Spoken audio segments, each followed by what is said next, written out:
All right. Hi, everybody.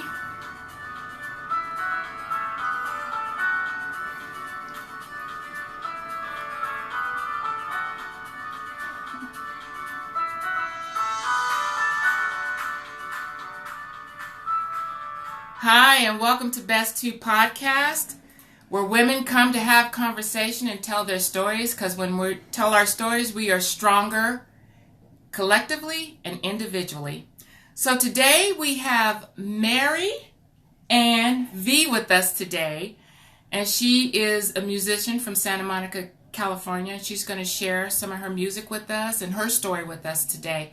So she's going to start off by singing a tune for us, and I'm going to pass it over, and this is called Be Kind to Strangers. That's right. Take it away. Thank you.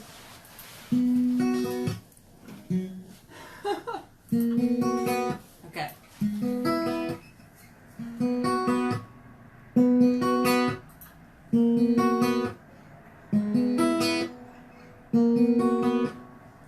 Someone else's familiar face is waiting at the window.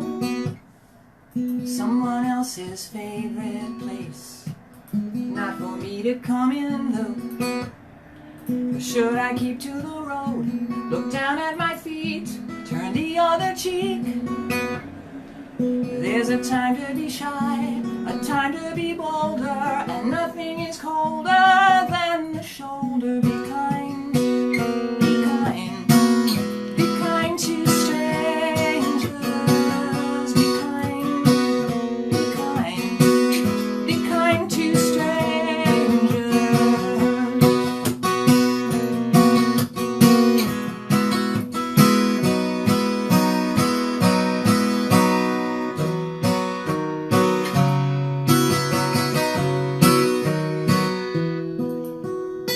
So here I am, a different face.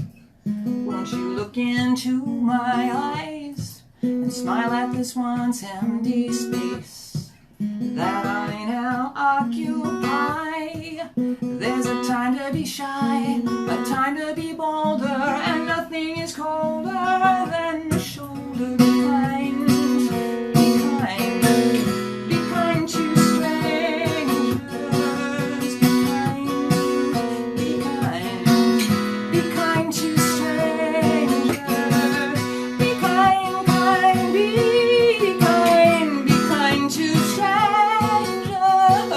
Be kind, be kind to strangers.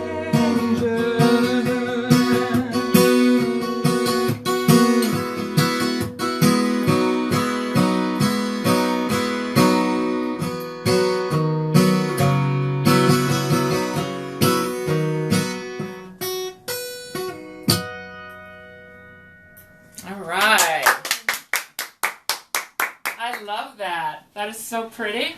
I really you. like that. Great. So, I'm your host, Cindy, and Sam is somewhere. Sam's fighting with the technical difficulties. Sam's fighting with our technical difficulties, but you guys know sometimes when you're doing these things, it's a challenge. But we're really glad to have MaryAnn in studio with us today. So why don't we tell how we came to know each other? Because it's like one of those 6 degrees of separation kind of things. Like, you came into the office to get some cards. Well, the first thing I did was, in getting ready to release this record I'm making, I had a publicist helping me, and she developed herself a business card, but she used a program called Canva, and I couldn't use it to upload to any card makers. Mm-hmm. So Gary, your significant other, Mm-hmm. is a wonderful graphic artist. Yes, he is. So I found him through calling your office and his office, and he told me he's great. He always makes sure people get what they need, and so he did a fantastic job on the business card. But I still didn't think of him when I was trying to come up with what I would do for the record cover.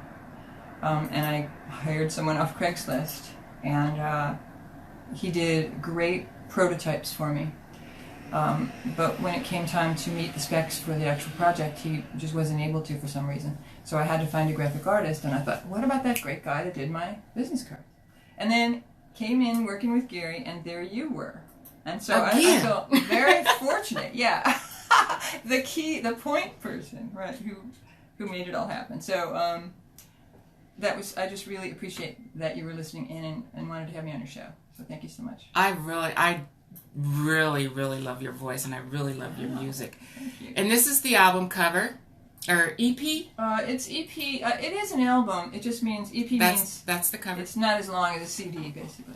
A CD, generally, I think people have a minimum of 10 songs on it. This is 5 songs. One of them is a cover song, and 4 are original tunes. So this song that we just heard, Be Kind to Strangers, is on it, correct? Yes, that's right. There's another really cool one on there. I have to ask you about this, because I was reading the lyrics on your website, Evicted. Oh, yeah. Tell us about that song, because I love the way you set that up, the way people leave this earth. Oh, yeah. I really like that, so tell us about that. All right. Well, at the time I was living in the San Francisco Bay Area, and I was working, I worked at an evictions office for a short time. And so I knew a little bit about the law and what was required if someone was going to be kicked out of their home. And I actually, apart from work, however, I was wanting to write a song about really having a crush. I don't know if you saw this, because I don't know if I said this in what you were looking at. But when it came time to starting to write about having a crush, which are usually painful for me, I instead... You mean like having a crush on somebody? I mean, yes. Okay. Which, that's how it got the odd connection. So, but while I was going to write about a crush, I read a newspaper article about a guy in Berkeley, California, that had been crushed in his pickup truck, which I also drove a pickup truck at the time, at an intersection in Berkeley, 6th and Cedar.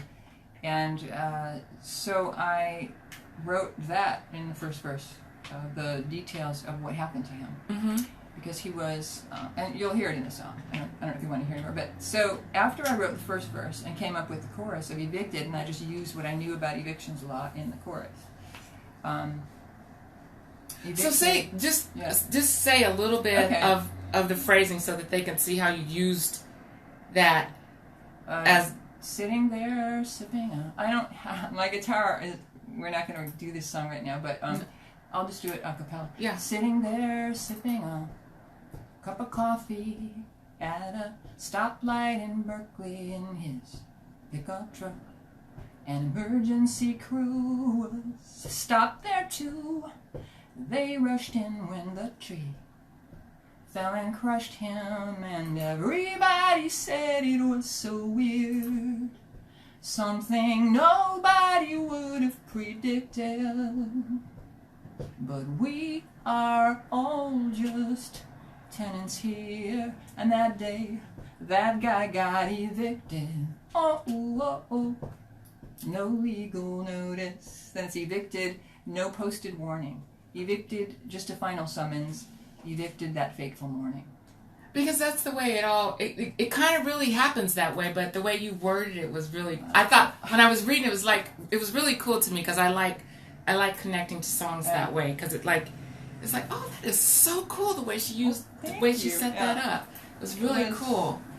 I've always considered that actually one of my best songs, if not the best song, just because I'm very proud of it. Because it connected my music writing to working in a law office, which isn't typical.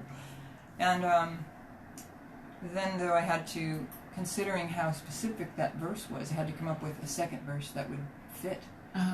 So I again turned to the newspaper, and I had to do some research on it. But I found a headline that said "Flying Heifer Kills Motorist," and it was like, okay, that's verse 2. Yeah, because like you don't want to laugh at that, but no. Really? But I mean, the newspaper wrote it that way. You never know how you're gonna go. That's right. And that happened in Vacaville, which actually means cowtown. Oh, really? Yeah. So it's like, okay, instead of when pigs fly, it's like flying heifers fly. Right. That's right. Okay. So give me a little bit of, this is not your first EP. Because I was looking at your site and I saw that there's another one on there, I Too made Close a CD. on Purpose. Yeah, that's right. I have a CD I made years ago. I re-released it in 2014. Because I was, that's when I decided to go to Berklee College of Music, and I decided to do music, like get into actually trying to do music for real, not just be the person, the hobbyist. Yeah. And so I do have a song in there that I was telling Sam about earlier because it's called Friends Forever. And you're... I love that song. Yeah, you... I listen. I my gosh. God. I do my homework. That's so funny. Oh, right, because you guys have on your video for this show, they had a little... I was watching it before because it's the first time I've been on it and seen it. And you have... You made that video? Yes. And it has the words "Friends Forever" run across the ticker tape. Yes, I did that, yeah. Yeah, and I'm like, oh my gosh, I have a song called "Friends Forever." So I was working out, potentially, but we don't have to do it, but because I was working out a newer guitar arrangement of that, and because it actually, "Friends Forever" is part of, one of the songs that is on the EP is called "But I Wonder," and they're really part of the same grouping of material that I wrote, inspired by actually having read a book by writer Thomas Mann called "Death in Venice." So reading that book and contemplating what it was about just kind of moved me in a creative direction. I was writing poems and songs, and I put them all in a collection. And how many years ago was that LP that you did? Oh, I actually did that in the 90s, mid-90s, I think. So tell me, you did that one in the 90s, and you've just finished this one. Right. So... What was I doing in the interim? Well, not so much that, but just tell me how you've changed, how you've shifted musically, and what you write about between then and now. It's interesting because the shifting has been, in the course of just these 5 years. Because I was untrained, let's say, or I hadn't gone to school for music. And so I was just, you pick up a little bit by listening to the radio about how to put songs together, so that's what I've done. But then I also only used music to process my emotions, like a lot of people do. Most artists do. That's why they do their art. But when I started going to Berkeley, but at the same time, I still want my stuff I want people to really like it. I want them to want it, and everyone's writing songs about their emotions and stuff, and so what would make mine appeal to people more? And so that has been on my mind, but especially in Berkeley College of Music, they don't want you to continue to just be a hobbyist. If you're going to come to Berkeley College of Music, because we think you have what it takes, you are going to decide how you're going to take that and do something in the world with it. You have such a nice, easy voice. It kind of just relaxes you. Yeah. And I love that. I love that tone in your voice. There's also, I find where I'm at in life right now, I think I expressed this to somebody the other day that I was really into my more creative. I have more creative energy. It's always been there, but now I'm just more into it now. I'm more in tune to it now. Do you find that? Yeah, I do. And I find that I want to make sure that I honor that now in my life. And somehow I thought before, I don't know, I should just, I don't know what, it didn't seem, I made the first record and then I just didn't follow it up. And I don't want to live the rest of my life without being who I am, because I feel like I am a creative person. I'm sure you must be feeling that too then, or you wouldn't be want to act from that. You know what, I do have to give a lot of credit to my sister Sam for this, because has she not said, Sam, let's do a podcast, and I'm like, okay, I would not have unleashed all the creativity that's going on inside me right now. And also for her too, she's extremely creative, like nobody's business. So it's really fun to have somebody that's in that area of their life right now, just really kind of feeling that. What do you want people to know about this EP? Well, I've wanted people to hear these songs. They're not, I'm trying to think of what is the newest song on there. They're all new to me in that I've changed so much that it's like they're new. But a lot of them were written when I was a lot younger. Really? Yeah, Be Kind to Strangers was written contemplating graduating from high school. Oh, really? Wow. Okay. And, asking people to be kind to, please be kind to me. I'm going to move across the country, and I don't know anyone. But I find that it's been relevant during this, especially now. It is relevant, yeah. Let's be honest. There's all kinds of reasons why it's relevant. Yeah. I just don't want people to think that it was specific to immigration or a political thing. It's really about the fact that we're all strangers until we know each other. And how are we going to know each other if we don't just let ourselves open up a little bit? We can't just live in fear or try to act cool and like put your head down and keep going. I mean, that's the point. The song is trying to say, I'll just have to deal with being uncomfortable and walk in and see if I can meet some people, even though they're not expecting me. Here I am. So what song? So you have, let's just name the songs and then I'll ask you this question. So you have Be Kind to Strangers. Let's see. Go ahead, but I wonder. Oh, you better wonder, yeah. That is... No, I'm sorry. I have to go there. Why? I know, okay. And who was that? Del Shannon? I don't know who that was. Who was that? I don't know who sings that, but I like it. But other people have done that. But anyway, But I Wonder was actually, I guess you could say that was about my first crush. But my first actual crush, not somebody losing their life in their vehicle or something, but instead of just thinking of it that way, because essentially it was on a girl, and I wouldn't have necessarily thought that I was a lesbian or that I was gay or anything like that. I was an artist, and I wrote a song to describe something, like I felt something and I wanted to investigate it. And so that's why I just don't, even though there is definitely a reason to own your sexuality by naming yourself as heterosexual, homosexual, I honestly think that's a mistake that humanity has made, to focus on separating sexuality that way. And I honestly think they've also made a mistake in focusing on reproduction, because if you think that's what sex is, then you have to have birth control, and you have to then there's the whole issue of pro-choice or abortion. And but if you only think sex is supposed to be this, you force those issues. When if you look at, it's really, this song did lead me down this path. If you look at other animal societies like bonobos or even giraffes, the way they organize socially, homosexuality is part and parcel of their lives. It doesn't prevent them from procreating, but what it does do is for giraffes, it seems to get rid of hostility between the males, so there's much less violence in that animal community. And in bonobos, all of the animals are just closer. They become closer and more connected. So that is what that song led me to, because the girl that I had feelings for did not like me back. And in fact, she basically I guess she was uncomfortable about it, so she told the whole school I was writing her lesbian letters, which I didn't even know until a boy came up to me. I did a presentation in a class called Contemporary Thought, and a boy came up to me afterward, because the class loved the presentation, just like you're liking my songs here. And this boy came up and said, I think I just need to tell you that girl isn't who you think she is, because she's running around telling the whole school you've written her lesbian letters. And I'm like, oh.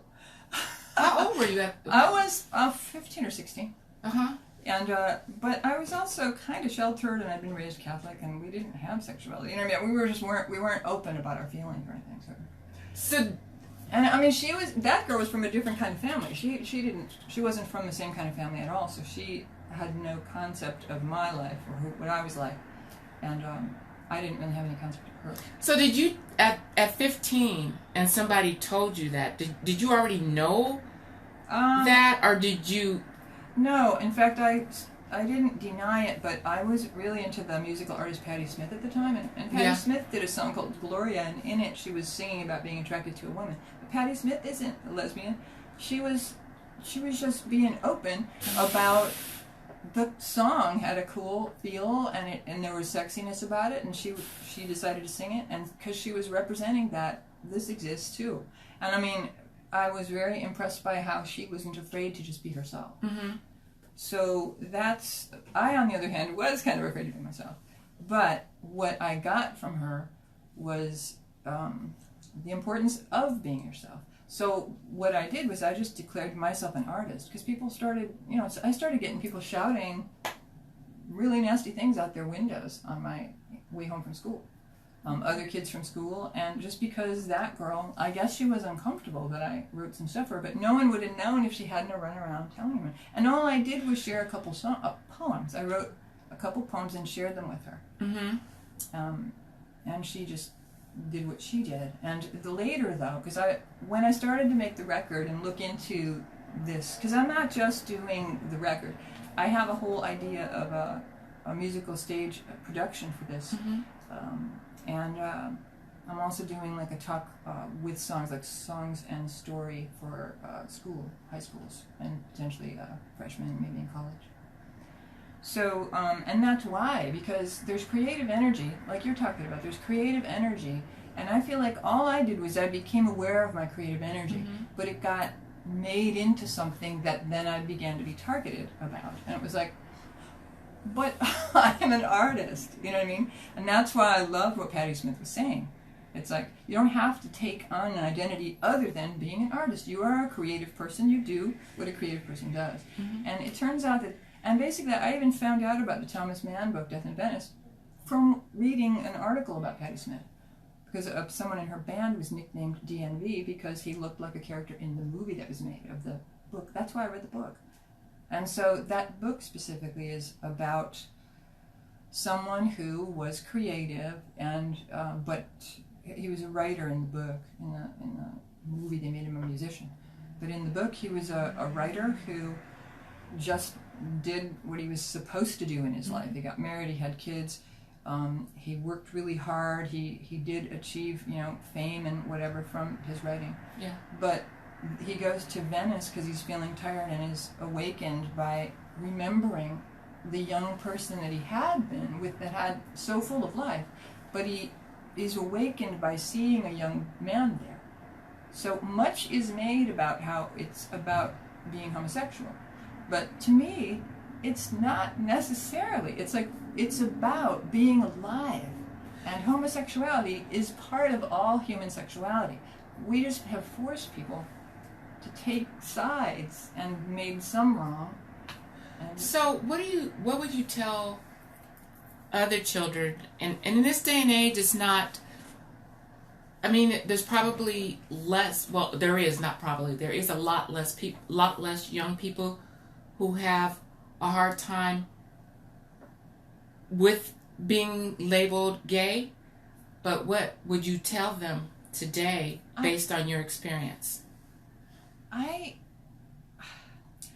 First, I don't know if it's that easy, just because it's definitely better because it's more in the open and people are acting cool about it and think it's cool. I think it's still hard if someone's not gay and their friend gets a crush on them who's the same sex or something. I think that can still be hard for people. That's interesting. Yeah, I we never talk about that. Exactly. No, I mean, you still have to deal with how do you handle that then, so there's still the reality of the ways our sexuality has been cut up, and mm-hmm. we emotionally have been cut up. Mm-hmm. So I guess what I would want to tell young people is just believe in yourself and your entire being. Yeah. And yes, you can, if you find it helpful to identify with a sexual term, whether it's heterosexual or lesbian or gay or queer or even asexual people are now, mm-hmm. because they don't, or intersexual or transsexual, whatever it is that makes you feel like you belong somewhere, that is fine. But I feel like it's a world that forces us to have divide, mm-hmm. that has made us have to choose things like that for our identity. So mm-hmm. I think uniting your entire being, is something to do, and to really get in touch with your inner self, and any friends that support you in that, and support you in feeling good about just who you are, and anytime you feel good in your body just about who you are, and connect with people in a way that feels good. That's what I would encourage young people to do of any sexuality. So that's why I like hearing the behind the story about the songs when people write them, you know, what's the backstory to that, because it's always so interesting. Another one that's on your LP that was really interesting to me is Who Made It Be That Way. Oh, that's a very intense song. I love the video. Yeah. And we'll tell you how you can see the video in a moment. But tell us a little bit about Who Made It Be That Way. Yeah, you know, Who Made It Be That Way, another song from that started when I was younger, but I rewrote it as in a Berkeley class. Mm-hmm. And so it told a story I personally lived through. It's like for a long time I sort of didn't want to own that. But I'll be honest, the first version I had of it, I actually performed when I was probably 19 at the Troubadour in LA. And a friend of mine... That's huge. Yeah, The a long time Troubadour. ago, right. James But Taylor. I just I realized. know, Yeah. that's right. Yeah, I just realized you said. That was- Listen to the story. I just realized you said the Troubadour. Yeah, but it was an open mic at the Troubadour. It's not like I opened for James Taylor. No, I did not. I just was in an open mic. But what happened was a friend of mine was there, and he said, "Why were you so angry when you were performing that?" And I realized that, yeah, I'd been clenching my teeth the whole time. And that's the whole thing about that song. I was angry. It's just, if you... Why don't you tell people a little bit about what the song is about? Well, the song's about having grown up in a home that struggled with domestic violence, is how I'll put it. And the lyrics of the verses describe what it was like. But then running away to the church to ask for help. And I feel like the whole community was suffering, you know what I mean? Mm-hmm. And because it was a community person who, you know, told me, you know, I got there, essentially you'll hear it in the bridge, but I got there in the dark and the door was locked. So I waited in Ohio, there's a thing called a breezeway between, like, I don't know. Yeah. I've had people ask me, what's a breezeway? But it was this little space, you know, there, where you could be, so you weren't outside, but you weren't inside. And this lady just told me, you know, you can come in and I'll feed you some toast, but don't tell the father why you came. I'm like, And this, because I thought about that when I was listening to it, and this is before I read the backstory in the article about it, that I thought, well, that's either like her father was abusive, or that's a Catholic church father. yeah, that was a Catholic church. And I can say that because I did grow up Catholic too. And I mean, as much as they tell you to come and to confess, they don't really know. no, I mean, well, remember Les And we got that Miserables? started, I've been thinking about Les Miserables because I'm like, that was a grown man who went to a church and stole some stuff, but the priest was nice to him. But I was a child, going there, like a young teen, and they didn't want to hear from me. Mm-mm. And the community, the woman was just like, don't even tell him, don't try to talk to him about it, and he wasn't about to ask me. So, but that's, I think, why I was so angry, because even though, I mean, I realistically, knowing my parents' backgrounds, they really did the best they could. You know, Mm-hmm. everybody's got problems, and but the church is supposed to help us. Mm-hmm. So that's what I was angry about, and that's why I asked St. Monica's, can I shoot the video? Beautiful. Yeah, St. Monica's is such a lovely church. It really is. Yeah, and the thing about, I grew up in Ohio, so this didn't happen here in St. Monica. You know, St. Monica didn't directly influence what happened, but St. Monica herself was married to a man who was abusive, and she counseled women to stay in abusive marriages. So I learned that because I love being in Santa Monica, and I looked up who was St. Monica. I'm like, oh my God, that's interesting. Uh-huh. You know? I have never done that. Yeah. I didn't even know Santa Monica was named after an actual Saint Monica. Yeah. I had no idea. You just taught us something today. A lot. A lot. Well, while I wasn't pursuing my art, I was like spending time like reading, you know, like trying to feed my creativity. Forward, Oh, yeah. sorry. Yeah. Yeah. Thank you for speaking, because I feel like I've been talking. You haven't been participating, Sam. I'm back, guys. Sam was working on technical stuff. Yeah. She gets caught up. It's quasi worked out. Okay, good. So this sounds like a really heavy album, but the way that the backstories might be, but when you listen to it, it's just No, it's this really intended. smooth. Yeah, it is. beautiful voice telling these stories that are just, it's really pretty. And then the other one you did was I Hope You Dance, and you did that in a dance style, and I like it. I like the way you laid it out. Yeah, thanks. It's more on my... How hard was it to make that happen? Because you know how protective artists are about the music. I know. A few years back, I had a version I wanted to do, and I had to contact Sony Music for permission, and they told me then, because I had changed, because I was still angry about the church, you know, I had changed the lyrics because there's a little bit of stuff about, you know, faith and whatever, and.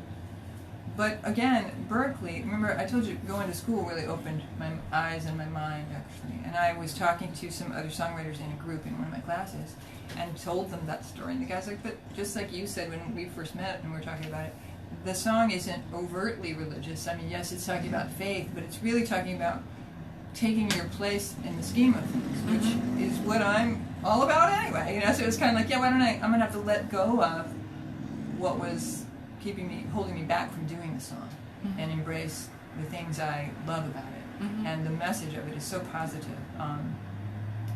You know, and it just, I actually almost think of it as a companion to Who Made It Be That Way, because it's like, okay, you might have gone through all of that, but you know what, life is, and you need to live it, be here now, and that is the message of all the songs. Even though, like Evicted, what else can you get from that song? But you know, I need to be here every moment because something could happen. Yeah. You know? And I need to let people know I love them. I need to show people who I am. I need to make the world what I want it to be. I mean, this is the time we have, right? Yeah. Sure. Absolutely. I have a question. Go ahead. Because you play guitar. Hey guys, it's Sam. Because you play guitar so beautifully, how did you learn to play the guitar? Were you self-taught? Did you take lessons? Or that's a really good question, Sam, because this past weekend I was actually at Guitar Center in Lawndale because I was potentially going to get something there, and in front of me was a young woman who told me she wanted to be able to play the guitar, but she just wasn't good at it, and she loved the piano, but she just wasn't good at it. And I said, you know what? And she goes to karaoke, and I'm like, you know what you need to do? Start writing your own songs, because then you're going to create something that fits with your voice, and you're going to look, you know, you're not going to just want it to sound like something everyone already knows.